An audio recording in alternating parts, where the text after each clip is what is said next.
Número 1, fé não é negação. Diga comigo, fé não nega os problemas. Se você vai comigo para Romanos, no capítulo 4.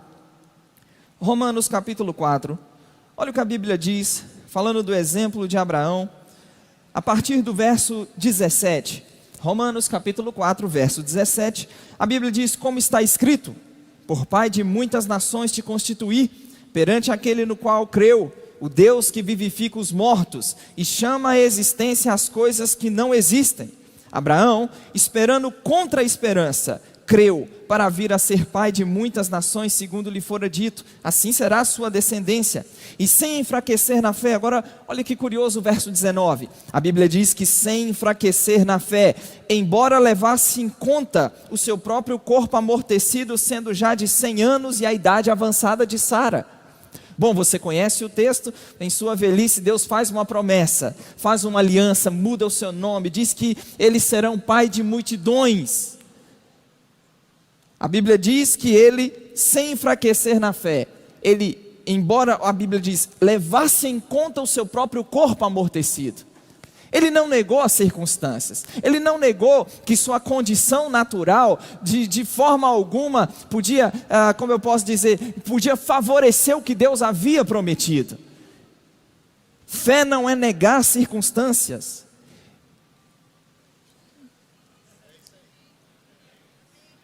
Irmãos, a Bíblia sempre nos dá doses de realidade a respeito das circunstâncias. Ela não mente. Não há fantasia. E eu não posso simplesmente acreditar que fé é dizer que isso não existe, que isso não está acontecendo. Não está acontecendo, não está acontecendo. E há uma grande diferença entre considerar circunstâncias com uma atitude incrédula e considerar circunstâncias no sentido de não negar circunstâncias, mas crer na palavra de Deus, a despeito delas. Crer na palavra de Deus independente delas. Como eu disse, a Bíblia sempre dá dose de realidade a respeito das circunstâncias. O salmista diz no Salmo 34, verso 19, muitas são as aflições dos justos. A Bíblia não diz, como eu disse, não mente, não fantaseia, dizendo não haverá circunstâncias, não haverão ventos contrários, não haverá oposição. Não, a Bíblia não faz isso. Muitas são as aflições do justo. Mas a mesma Bíblia que dá doses de realidade a respeito das circunstâncias, também não nos deixa perder a perspectiva de que haverá intervenção de Deus em cada uma delas. Muitas são as aflições dos justos, mas de todas o Senhor nos livra. Não é de algumas, é de todas. A Bíblia diz no Evangelho de João, no capítulo 16, no verso 33, todas estas coisas, Jesus diz, estas coisas vos tenho dito, para que tenhais paz em mim. No mundo passais por aflições, mas não desanime, pelo contrário, tenha um bom ânimo, eu venci o mundo. Em 1 João capítulo 5, verso 4, a Bíblia diz que todo o que é nascido de Deus vence o mundo, e esta é a vitória que vence o mundo, a nossa fé. No texto de Isaías, e se você for rápido de endereço, vá lá comigo, abre Isaías capítulo 43, nos versículos 1 e 2, Isaías capítulo 43, os versículos 1 e 2, repita comigo, fé não nega as circunstâncias. O que a fé faz? Crer na palavra de Deus, independente das circunstâncias, porque sabe, irmãos, nós ao crermos na palavra de Deus, estamos agarrados àquilo que Deus diz, irmãos, as circunstâncias elas se dobrarão, elas se curvarão, amém, aquilo que Deus liberou. Aquilo que é a palavra. Isaías 43, versos 1 e 2 diz, mas agora, assim diz o Senhor que te criou, ó Jacó, e que te formou, ó Israel, não temas, porque eu te remi, chamei-te pelo teu nome, tu és meu.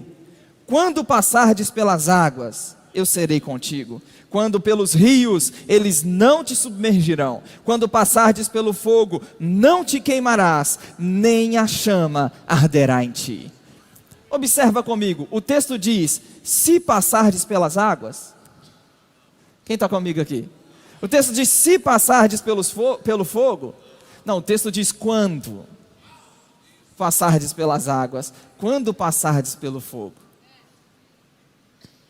Em algum momento, na caminhada, você sabe por experiência própria, você teve que lidar com circunstâncias adversas, com situações, com problemas, coisas que nós muitas vezes não desejávamos que acontecesse. E como eu disse, a Bíblia dá doses de realidade a respeito das circunstâncias, quando passardes pelas águas, quando passardes pelo fogo. Agora, o que é curioso também, é que antes de dizer, quando passardes pelas águas, quando passardes pelo fogo, antes de dizer isso, a Bíblia diz, o Senhor diz, não temas. Em outras palavras, o que isso significa? A fé começa com a superação do medo. Antes de mudar as circunstâncias do lado de fora, a fé vai mudar e precisa mudar a nossa condição do lado de dentro. E é do lado de dentro onde eu não temo. Eu olho para aquela circunstância, ela não me amedronta, ela não me tira de um lugar de convicção no Senhor, ela não vai me causar de nenhum tipo, eu não vou permitir ela me tirar de um lugar de paz, de um lugar de confiança. Quando passardes pelas águas, quando passardes pelo fogo, eu não preciso temer, porque eu sei que Ele está comigo, para te livrar e me livrar das águas e do fogo. O apóstolo Paulo, falando aos Romanos, no capítulo 8, nos versos 36 e 37, Romanos capítulo 8, os versos 36 e 37, o apóstolo Paulo diz, quem nos separará do amor de Cristo? E aí ele começa com a lista, será tribulação, angústia, perseguição, ou fome, nudez, ou perigo, ou espada. Ele continua, no verso 36, como está escrito, por amor de ti, somos entregues à morte o dia todo.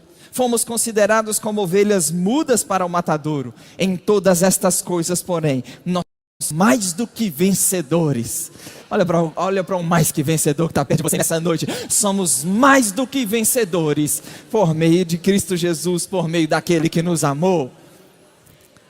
E é curioso que se você pegar, desde o momento de conversão do apóstolo Paulo, quando em Damasco os judeus já deliberam entre si sobre como lhe tirariam a vida, ele é tirado de Damasco de um cesto. Se você pegar esse primeiro momento onde ele já começa a pregar Cristo, você se lembra? Converte 3 dias sem ver nada, Ananias vem, ora por ele, ele já começa ousadamente a pregar Cristo. Se você pegar deste momento registrado em Atos capítulo 9, até a sua segunda epístola a Timóteo, que são as suas últimas palavras antes de ser morto pela espada romana, você teria uma lista das oposições, tribulações, circunstâncias que o apóstolo Paulo enfrentou.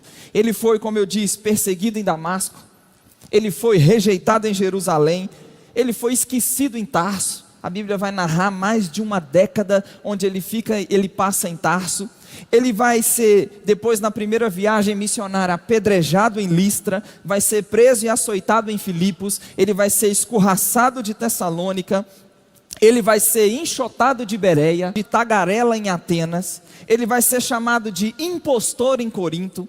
Em Éfeso, ele fala em 1 Coríntios 15 que ele enfrentou feras, ele foi preso em Jerusalém, foi espancado pelos judeus, foi acusado em Cesareia, e em Roma ele chegou preso e algemado.